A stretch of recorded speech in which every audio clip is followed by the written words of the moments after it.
Sorry आप जा सकते हो। అల్లుడి గారు దేశ సంచారం అయిపోయినట్టుంది, వచ్చారు. హ?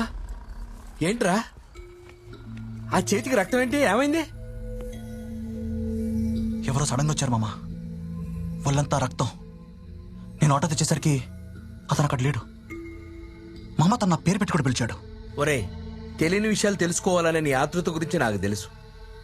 గత కొన్నేళ్లుగా ద్వారకలో పరిస్థితులు అస్సలు బాగాలేదురా. ఇక్కడున్న మనుషులే కాదు, దర్శనానికి వచ్చిన భక్తులు కూడా అన్యాయంగా కనపడకుండా పోతున్నారు. తిరిగి వెళ్లే వరకు కాస్త కుదురుగా ఉండరా.